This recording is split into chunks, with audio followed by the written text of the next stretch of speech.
नमस्कार दोस्तों, स्वागत है आप सभी का आपके अपने इस यूट्यूब चैनल धीवर एकेडमी पर। दोस्तों, आज का जो हमारा क्लास होने वाला है वो क्लास नंबर 22वां होने वाला है। और आज के क्लास का जो हमारा विषय रहने वाला है वो बाल विकास, जिसे आप लोग सीडीपी के नाम से जानते हो।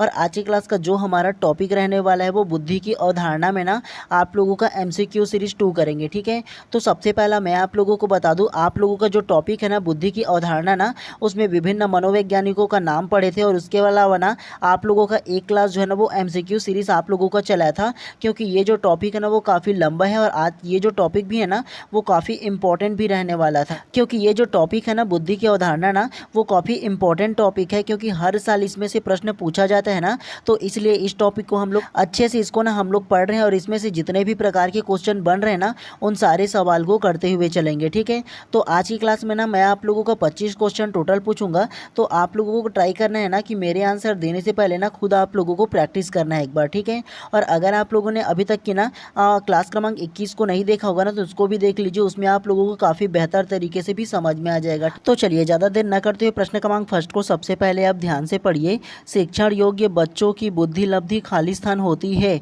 ऑप्शन ए 90 से 110 तक, ऑप्शन बी 50 या 75 से 90 तक, या ऑप्शन सी 20 से 49 तक, या ऑप्शन डी 20 से नीचे।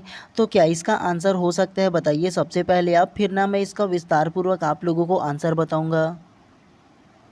तो प्रश्न क्रमांक 1 का जो करेक्ट आंसर है ना वो आप लोगों का ऑप्शन नंबर बी 50 या 75 से 90 तक करेक्ट हो जाएगा। कैसे? शिक्षण योग्य बच्चों की बुद्धि लब्धि खाली स्थान होती है। शिक्षण योग्य बोले है ना, तो शिक्षण योग्य कहने का मतलब एक जो बालक है ना वो पढ़ने लिखने के लायक कब बनता है, मतलब पढ़ना लिखना शुरू कब करता है, जब उसकी बुद्धि लब्धि ना 50 75 से ना 90 के आसपास जब होगा ना तब वो शिक्षण योग्य मतलब पढ़ना लिखना शुरू करता है। वो जो बालक है और वो शुरू करता है ना तो उस समय उसकी जो बुद्धि लब्धि है ना वो 75 से 90 के बीच में रहता है। ये आप लोगों को याद रखना है। ठीक है, उसके अलावा ऑप्शन नंबर ए 90 से 110 तक की जो बालक का बुद्धि लब्धि होगा ना वो जो बालक है वो सामान्य बालक कहलाएगा। क्या?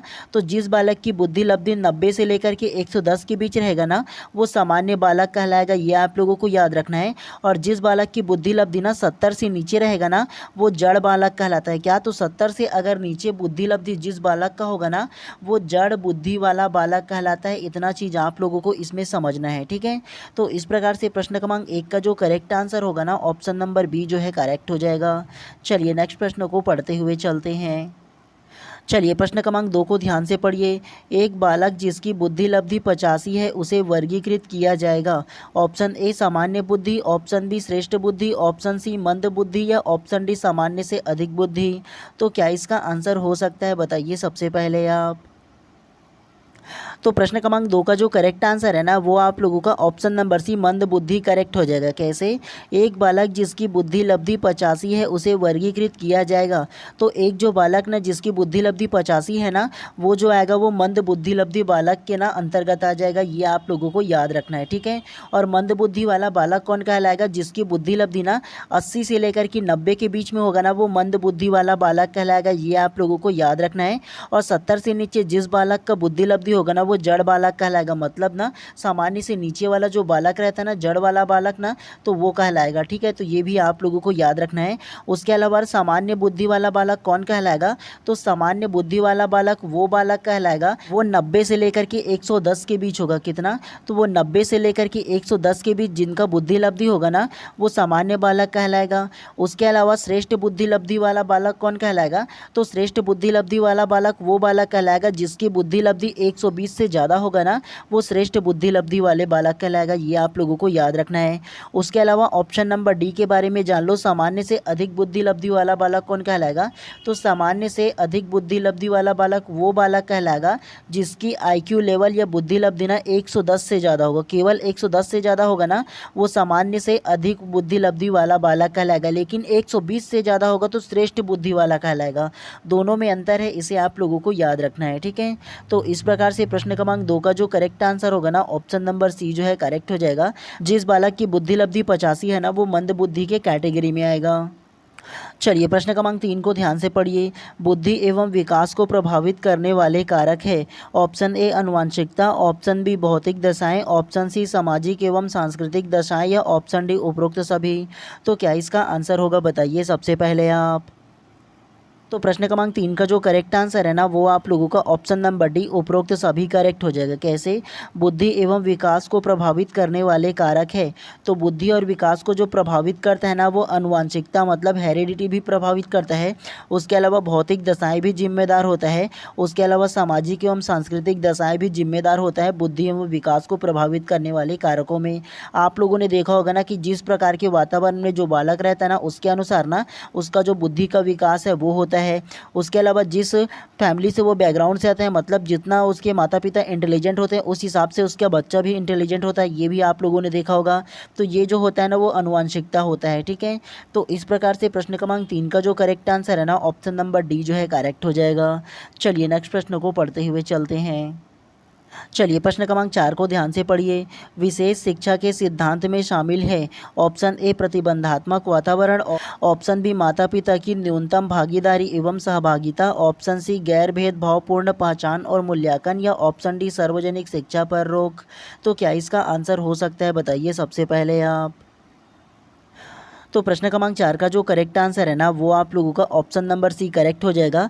गैर भेदभावपूर्ण पहचान और मूल्यांकन करेक्ट हो जाएगा। कैसे? विशेष शिक्षा के सिद्धांत में शामिल है। तो जो विशेष शिक्षा है ना उसके जो सिद्धांत में शामिल है ना वो गैर भेदभावपूर्ण पहचान और मूल्यांकन करना करेक्ट हो जाएगा।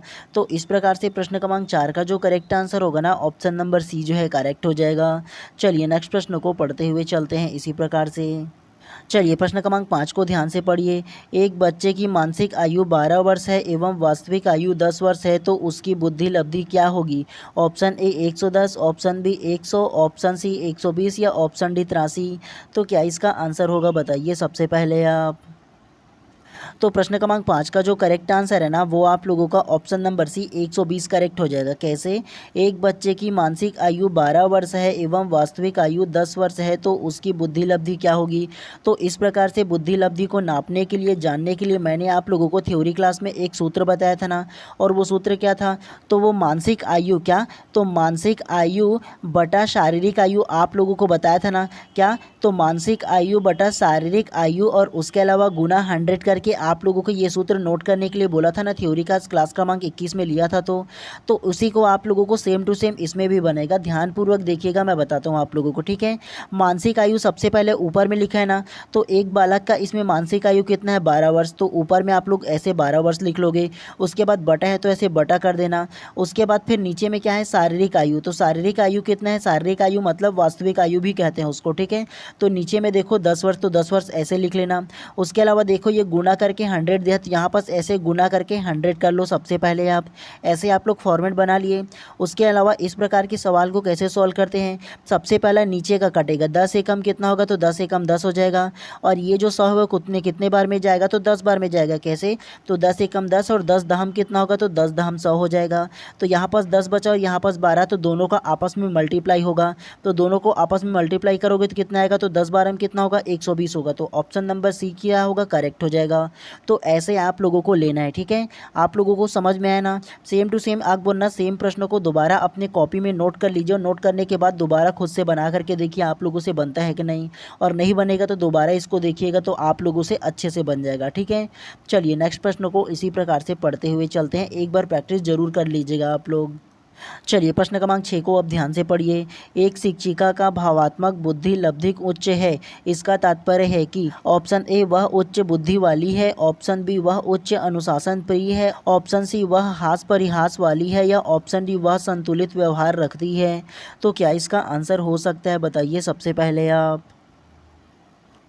तो प्रश्न क्रमांक 6 का जो करेक्ट आंसर है ना वो आप लोगों का ऑप्शन नंबर डी करेक्ट हो जाएगा। वह संतुलित व्यवहार रखती है, करेक्ट हो जाएगा। कैसे? एक शिक्षिका का भावात्मक बुद्धि लब्धिक उच्च है, इसका तात्पर्य है कि, तो एक जो शिक्षक है ना उसका जो भावनात्मक जो बुद्धि लब्धि है ना वो उच्च है, एकदम ऊंचा कैटेगरी के है। तो उसका व्यवहार कैसे होगा? उसका जो बुद्धि लब्धि है वो कैसे होगा? वह संतुलित व्यवहार रखती है ना, करेक्ट हो जाएगा। जी हैं, और अगर प्रश्न पॉजिटिव पूछा है तो आप लोग आंसर भी पॉजिटिव ही ना लोगे हैं। तो इस प्रकार से प्रश्न क्रमांक 6 का जो करेक्ट आंसर है ऑप्शन नंबर डी जो है करेक्ट हो जाएगा। चलिए नेक्स्ट प्रश्न को पढ़ते हुए चलते हैं। चलिए प्रश्न क्रमांक 7 को ध्यान से पढ़िए। एक बालक जिसकी बुद्धि लब्धि 105 है उसे वर्गीकृत किया जाएगा।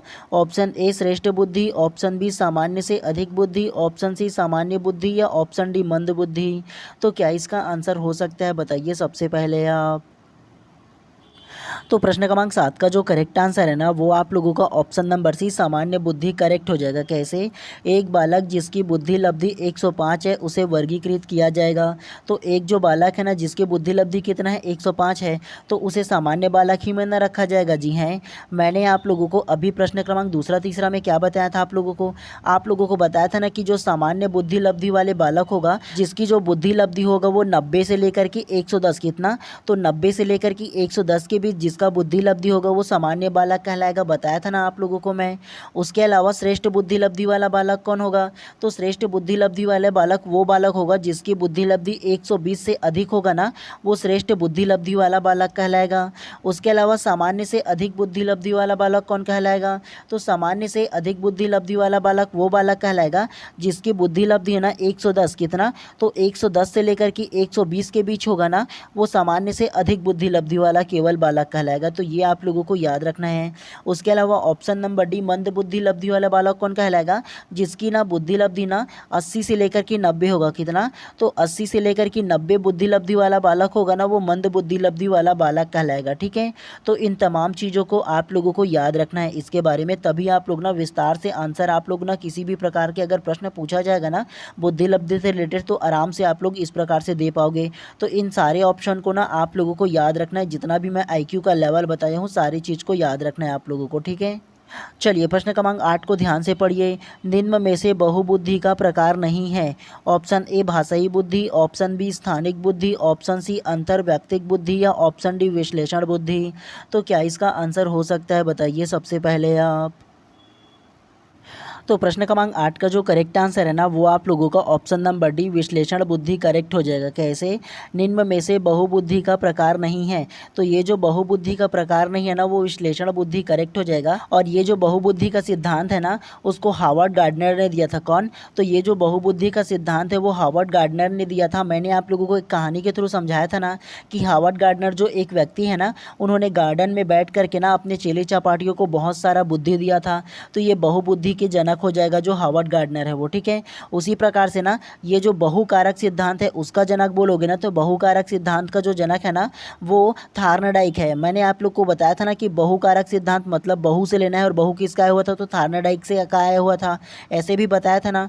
तो दोनों के सिद्धांत के अंतर को आप लोगों को याद रखना है, दोनों में अंतर है। ठीक है, बहुबुद्धि का हार्वर्ड गार्डनर है और बहुकारक सिद्धांत का थार्नडाइक है, तो दोनों को आप लोगों को याद रखना है। और उसके अलावा ये जो बहुबुद्धि सिद्धांत है ना जिसको हार्वर्ड गार्डनर ने दिया था, और हार्वर्ड गार्डनर ने ना 9 प्रकार के जो बुद्धि है ना उसको बताया था, और जिसके अंतर्गत भाषाई बुद्धि, स्थानिक बुद्धि, अंतर्वैयक्तिक बुद्धि, इन तमाम चीज़ों के बारे में बताया था ना। साथ में प्राकृतिक बुद्धि, अस्तित्ववादी बुद्धि, व्यक्तिगत बुद्धि, सारी चीज़ों के बारे में बताया था ना कि 9 प्रकार की बुद्धि के जो विशेषताएं हैं वो दिया था बोलकर की योग्यताओं को। तो इस प्रकार से प्रश्न क्रमांक 8 का जो करेक्ट आंसर है ना ऑप्शन नंबर डी करेक्ट हो जाएगा। और नहीं देखे होंगे ना तो क्लास क्रमांक 20 को जाकर के देखिए, थ्योरी में मैंने आप लोगों को विस्तार पूर्वक ना ट्रिक के साथ पढ़ाया हुआ हूँ। ठीक है, तो उसको देख लोगे ना तो आसानी से आप लोगों का इस प्रकार की जो MCQ है ना वो आसानी से बन पाएगा। चलिए प्रश्न क्रमांक 9 को अब ध्यान से पढ़िए। बुद्धि के द्विखंड सिद्धांत का प्रतिपादन किसने किया? Option A Spearman, option B Thurstone, option C Guilford या ऑप्शन डी गेने। तो क्या इसका आंसर होगा, बताइए सबसे पहले आप। तो प्रश्न क्रमांक 9 का जो करेक्ट आंसर है ना वो आप लोगों का option number A Spearman correct हो जाएगा। कैसे? बुद्धि के द्विखंड सिद्धांत का प्रतिपादन किसने किया? तो ये जो बुद्धि के द्विखंड सिद्धांत है ना उसका प्रतिपादन स्पाइडरमैन ने किया था, बोला था ना आप लोगों को। और स्पाइडरमैन से क्या लेना है? स्पीयरमैन लेना है। और ये जो स्पीयरमैन नामक व्यक्ति है उसने ना उसका जो बुद्धि है वो 2 खंड है, मैं आप लोगों को बताया था ना, एक लेफ्ट साइड है और एक राइट साइड है बोल करके 2 प्रकार की बुद्धि है, बताया था ना। तो ये जो स्पीयरमैन नामक मनोवैज्ञानिक है ना वो द्विखंड नामक जो बुद्धि का सिद्धांत है वो दिया था और त्रिखंड बुद्धि का सिद्धांत भी दिया था। तो दोनों के सिद्धांत को आप लोगों को याद रखना है, ठीक है। तो इस प्रकार से प्रश्न क्रमांक 9 का जो करेक्ट आंसर होगा ना, ऑप्शन नंबर ए जो है करेक्ट हो जाएगा।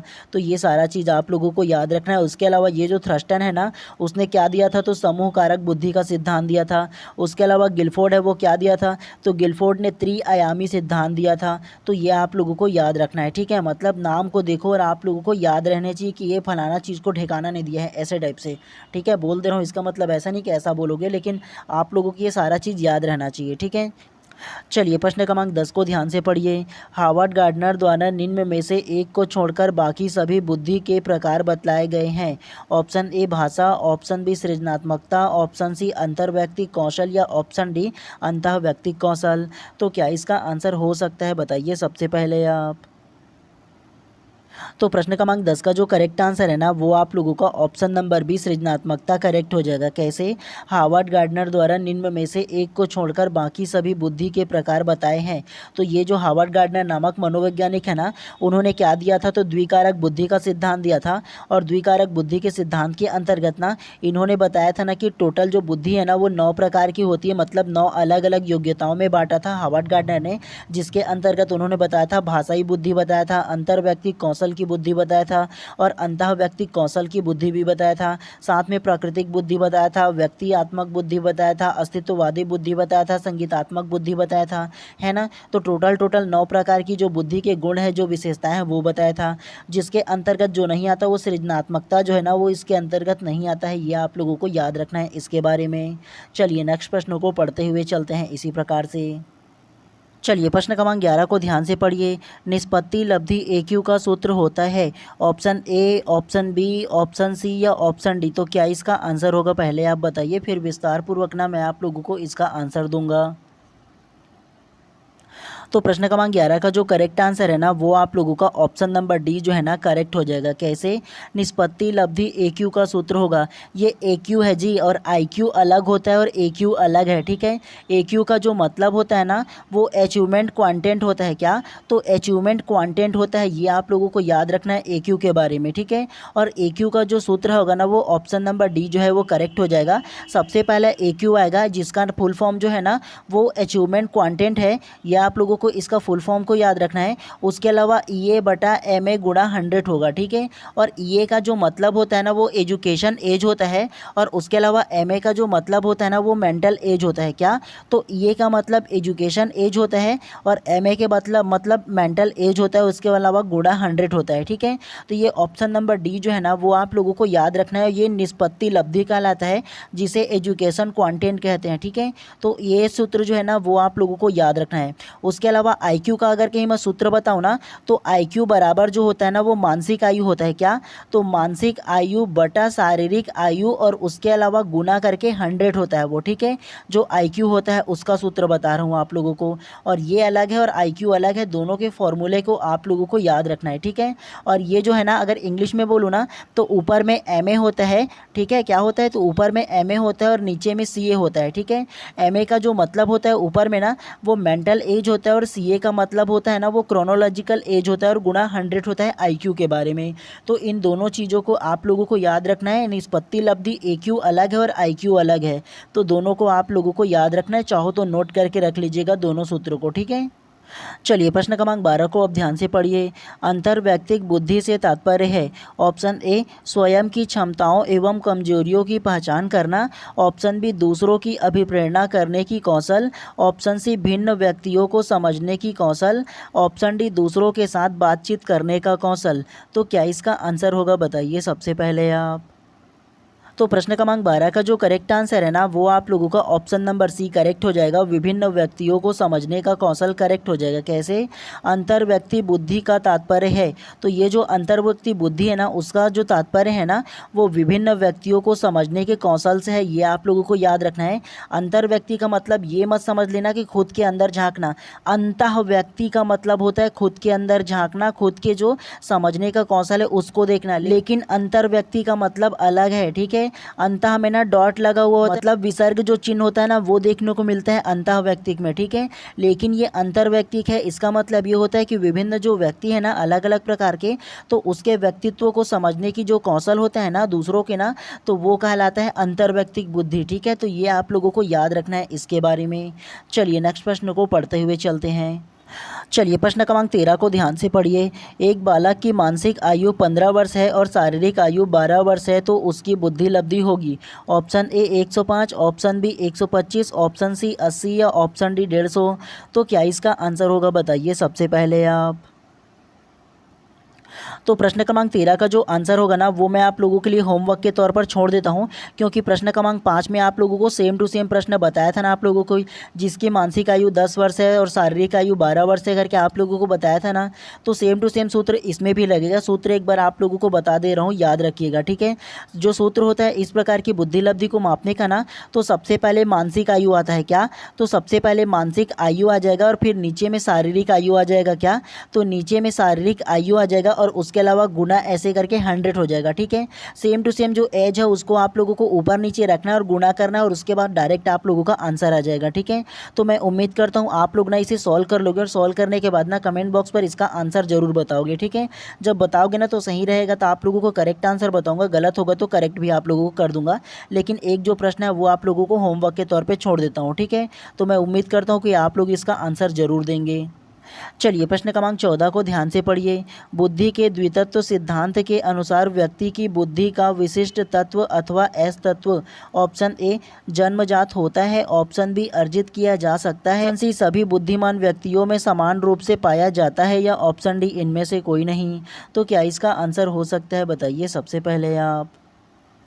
तो प्रश्न क्रमांक 14 का जो करेक्ट आंसर होगा ना वो आप लोगों का ऑप्शन नंबर बी करेक्ट हो जाएगा, अर्जित किया जा सकता है करेक्ट हो जाएगा। कैसे, बुद्धि के द्वितत्व सिद्धांत के अनुसार व्यक्ति की बुद्धि का विशिष्ट तत्व अथवा एस तत्व है।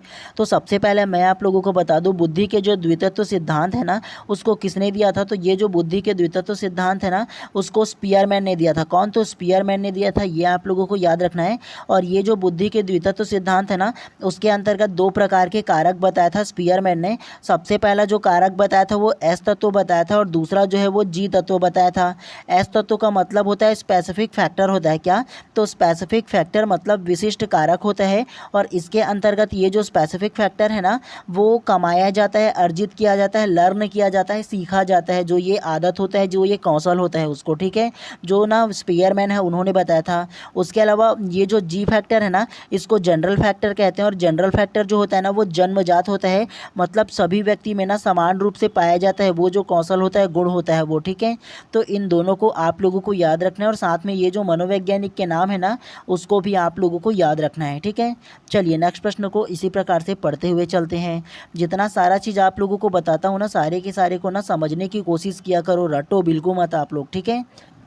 चलिए प्रश्न क्रमांक 15 को ध्यान से पढ़िए। चित्र पूर्णता परीक्षा एवं होल ब्लॉक डिज़ाइन परीक्षा बालक के खाली स्थान को जानने के लिए उपयोग किया जाता है। ऑप्शन ए रुचि, ऑप्शन बी अभिक्षमता, ऑप्शन सी बुद्धि या ऑप्शन डी अभिवृत्ति। तो क्या इसका आंसर होगा बताइए सबसे पहले आप। तो प्रश्न क्रमांक 15 का जो करेक्ट आंसर है ना वो आप लोगों का ऑप्शन नंबर सी बुद्धि करेक्ट हो जाएगा। कैसे, चित्र पूर्णता परीक्षा एवं होल ब्लॉक डिज़ाइन परीक्षा बालक के खाली स्थान को जानने के लिए उपयोग किया जाता है। तो बच्चों को जब परीक्षा में चित्र वगैरह दिखाया जाता है ना और उसके अलावा होल ब्लॉक डिज़ाइन दिया जाता है, मतलब अधूरा जो चित्र दिखाया जाता है, और उसके बाद बोला जाता है परीक्षा में किसको किस प्रकार से पूरा किया जा सकता है बोल करके। तो इस प्रकार के जब उनको परीक्षण दिया जाता है ना, डिज़ाइन दिया जाता है ना, तो वो बच्चों की बुद्धि को जांचने के लिए दिया जाता है, ठीक है। तो इस प्रकार से प्रश्न क्रमांक 15 का जो करेक्ट आंसर होगा ना ऑप्शन नंबर सी जो है करेक्ट हो जाएगा। आप लोगों को इसको याद रखना है। चलिए प्रश्न क्रमांक 16 को ध्यान से पढ़िए। ज्ञान के सभी विभिन्न मॉडल उदाहरण समझना, याद रखना, अनदेखा करना, कल्पना करना, तर्क करने को शामिल करने के लिए सामान्य शब्द क्या है।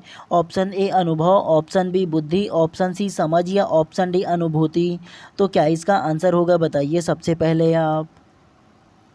तो प्रश्न क्रमांक 16 का जो करेक्ट आंसर है ना वो आप लोगों का ऑप्शन नंबर डी अनुभूति करेक्ट हो जाएगा। कैसे?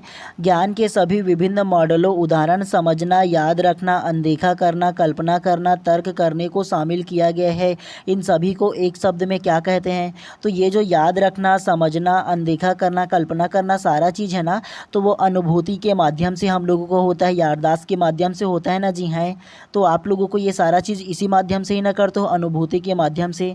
हम लोग बोलते हैं ना कि मुझे इस चीज़ की अनुभूति हो रहा है, मतलब याद आ रहा है, तो ये सारा चीज़ ना अनुभूति के माध्यम से होता है। ये आप लोगों को याद रखना है इसके बारे में। तो प्रश्न क्रमांक 16 का जो करेक्ट आंसर है ना ऑप्शन नंबर डी जो है करेक्ट हो जाएगा। चलिए नेक्स्ट को पढ़ते हुए चलते हैं। चलिए प्रश्न क्रमांक 17 को ध्यान से पढ़िए।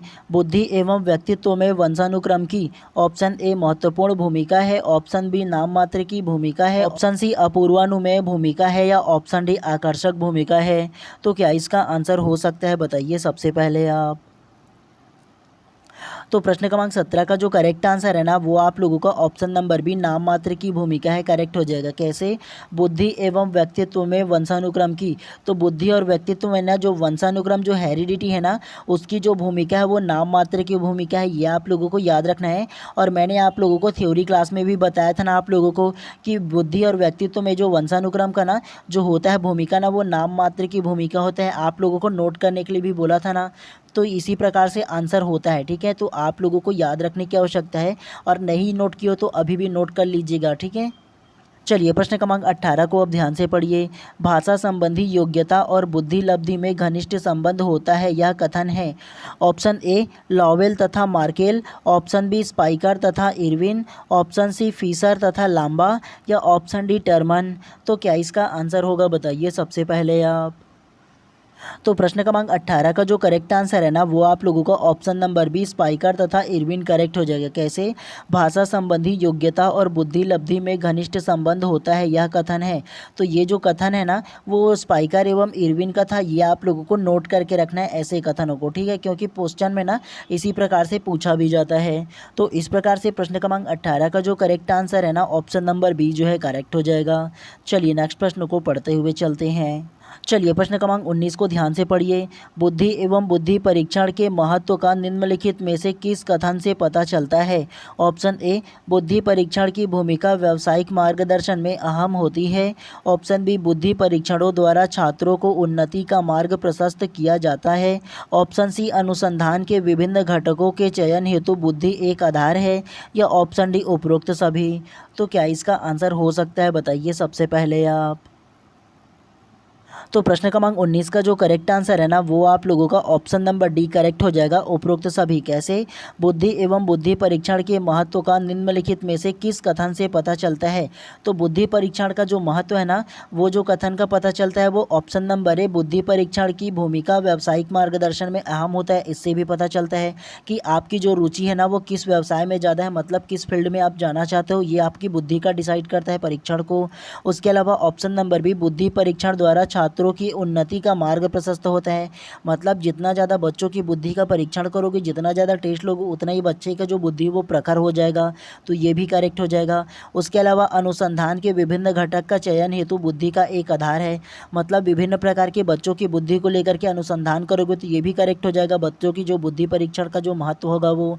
तो इस प्रकार से प्रश्न क्रमांक 19 का जो करेक्ट आंसर है ना ऑप्शन नंबर डी जो है करेक्ट हो जाएगा।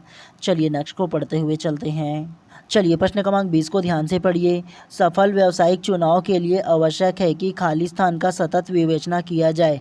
ऑप्शन ए बुद्धि अभिरुचि अभिरुचि एवं व्यक्तित्व प्रवृत्ति, ऑप्शन बी बुद्धि प्रेरणा एवं माता पिता का मत, ऑप्शन सी अभिवृद्धि बुद्धि एवं व्यक्तित्व प्रवृत्ति या ऑप्शन डी अभिरुचि एवं प्रेरणा।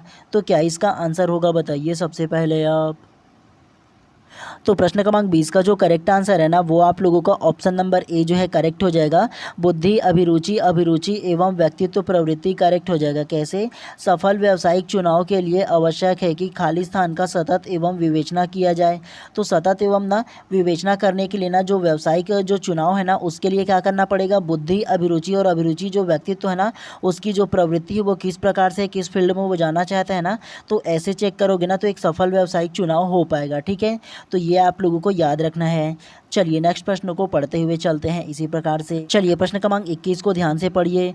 व्यवहारिक बुद्धि का संप्रत्यय खाली स्थान द्वारा किया गया है। Option A Gardner, option B Sternberg, option C पियाजे या ऑप्शन डी बीने। तो क्या इसका आंसर होगा बताइए सबसे पहले आप। तो प्रश्न क्रमांक 21 का जो करेक्ट आंसर है ना वो आप लोगों का option number B Sternberg correct हो जाएगा। कैसे? व्यवहारिक बुद्धि का संप्रत्यय खाली स्थान द्वारा दिया गया।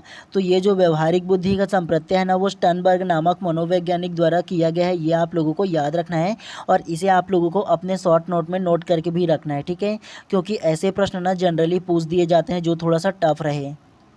चलिए प्रश्न क्रमांक 22 को ध्यान से पढ़िए। शैक्षिक बुद्धिलब्धि का सूत्र है। ऑप्शन ए मानसिक आयु बटा कालानुक्रम गुणा 100, ऑप्शन बी शैक्षिक आयु और मानसिक आयु गुणा 100, ऑप्शन सी शैक्षिक आयु एवं कालानुक्रम आयु गुणा 100 या ऑप्शन डी मानसिक आयु बटा शैक्षिक आयु गुणा 100। तो क्या इसका आंसर हो सकता है बताइए सबसे पहले आप। तो प्रश्न क्रमांक 22 का जो करेक्ट आंसर है ना वो आप लोगों का ऑप्शन नंबर सी करेक्ट हो जाएगा। कैसे? शैक्षिक आयु बटा कालानुक्रमिक आयु गुणा 100 जो है ना वो शैक्षिक बुद्धिलब्धि का ना करेक्ट हो जाएगा। कैसे? तो ये जो शैक्षिक बुद्धिलब्धि है ना उसे AQ से दर्शाते हैं। क्या? तो ये जो शैक्षिक बुद्धिलब्धि है ना उसे AQ से दर्शाते हैं। तो AQ बराबर ना शैक्षिक आयु बटा कालानुक्रमित आयु गुणा 100 करके होगा। ये आप लोगों को करेक्ट हो जाएगा, ठीक है।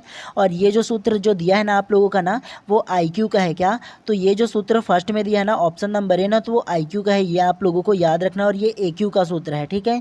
दोनों में बहुत अंतर है, आप लोगों को याद रखना है दोनों के बारे में। चलिए नेक्स्ट प्रश्न को पढ़ते हुए चलते हैं इसी प्रकार से।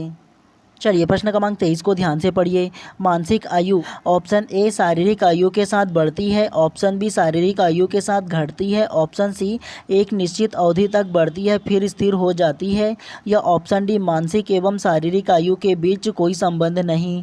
तो क्या इसका आंसर होगा बताइए सबसे पहले आप। तो प्रश्न क्रमांक 23 का जो करेक्ट आंसर है ना वो आप लोगों का ऑप्शन नंबर सी जो है करेक्ट हो जाएगा। एक निश्चित अवधि तक बढ़ती है फिर स्थिर हो जाती है करेक्ट हो जाएगा। कैसे? मानसिक आयु, तो ये जो मानसिक आयु है ना वो एक निश्चित समय की अवधि तक बढ़ती है फिर स्थिर हो जाती है। ये आप लोगों को याद रखना है इसके बारे में। चलिए प्रश्न क्रमांक 24 को ध्यान से पढ़िए। बुद्धिलब्धि खाली स्थान का उदाहरण हो सकता है। ऑप्शन ए अंतराल मापनी, ऑप्शन बी नामिक मापनी, ऑप्शन सी अनुपात मापनी या ऑप्शन डी क्रमिक मापनी। तो क्या इसका आंसर होगा बताइए सबसे पहले आप। तो प्रश्न क्रमांक 24 का जो करेक्ट आंसर है ना वो आप लोगों को ऑप्शन नंबर सी अनुपात मापनी करेक्ट हो जाएगा। कैसे? बुद्धिलब्धि खाली स्थान का उदाहरण हो सकता है। तो जो बुद्धिलब्धि है ना वो अनुपात मापनी का उदाहरण है। ये आप लोगों को नोट करके रखना है, ठीक है। तो इस प्रकार से प्रश्न क्रमांक 24 का जो करेक्ट आंसर है ना ऑप्शन नंबर सी जो है करेक्ट हो जाएगा। चलिए प्रश्न क्रमांक 25 को ध्यान से पढ़िए। रविवार की रात को नेहा ने सोमवार की परीक्षा के लिए अध्ययन किया। सोमवार को उसे सब ठीक से याद रहा तथा उस परीक्षा में उसने ए ग्रेड प्राप्त किया, परंतु जब 2 सप्ताह बाद उसने पुनः परीक्षण किया तो उसे पढ़ी हुई कोई भी सामग्री याद नहीं रही। नेहा की स्मृति में वह अध्ययन की नई सामग्री कहाँ तक गई? ऑप्शन ए वह उसके संवेदी पंजीकरण तक पहुंची, ऑप्शन बी वह उसकी वर्किंग मेमोरी तक पहुंची, ऑप्शन सी वह उसकी दीर्घकालीन स्मृति तक पहुंची या ऑप्शन डी वह उसकी स्मृति तक भी नहीं पहुंची। तो क्या इसका आंसर होगा बताइए सबसे पहले आप। तो प्रश्न क्रमांक 25 का जो करेक्ट आंसर है ना वो आप लोगों का ऑप्शन नंबर बी करेक्ट हो जाएगा। वह उसकी वर्किंग मेमोरी तक पहुंची करेक्ट हो जाएगा। कैसे? तो एक जो नेहा नाम की लड़की थी ना उन्होंने ना रविवार को रात भर पढ़ाई की और पढ़ाई करने के बाद ना सुबह जब उसका एग्ज़ाम था ना तो उन्होंने जा कर के एग्ज़ाम दिया और ठीक ठाक उन्होंने जो एग्ज़ाम है वो गया और बाद में उसे ए ग्रेड जो है वो प्राप्त हुआ। और जब वो 2 हफ्ते बाद फिर से वो उस प्रश्न को ना पढ़ने के बाद उत्तर को याद करने की कोशिश किया ना तो उसे फिर से वो याद नहीं आया। तो इसका क्या वजह था या इसका जो मेमोरी था ना मतलब वो पढ़ा था तो वो कहाँ तक की किस मेमोरी तक गया था उसके दिमाग में? तो केवल उसके दिमाग में जो वर्किंग मेमोरी था ना मतलब जा कर के एग्ज़ाम तक की पढ़ो उसके बाद एग्ज़ाम में लिख दो फिर भूल जाओ। तो ऐसे वाली जो मेमोरी था ना केवल रटंट वाली ना तो उस मेमोरी में केवल पहुंचा था उसका जो दिमाग है उसका जो पढ़ने का तरीका है वो, ठीक है। तो इस प्रकार से प्रश्न क्रमांक 25 का जो करेक्ट आंसर है ना ऑप्शन नंबर बी जो है करेक्ट हो जाएगा। चलिए आज की क्लास को यहीं पर समाप्त करते हैं और अगर आप लोग चैनल पर नए होंगे तो चैनल को पहले सब्सक्राइब कर देना और बेल आइकन को दबा देना ताकि इसी प्रकार से जब भी मैं क्लास लाऊं तो प्रॉपर टाइम पे आप लोगों को क्लास का नोटिफिकेशन मिले। तो इसलिए ज़्यादा जरूरी कि आप चैनल को सब्सक्राइब कर दीजिएगा, ठीक है।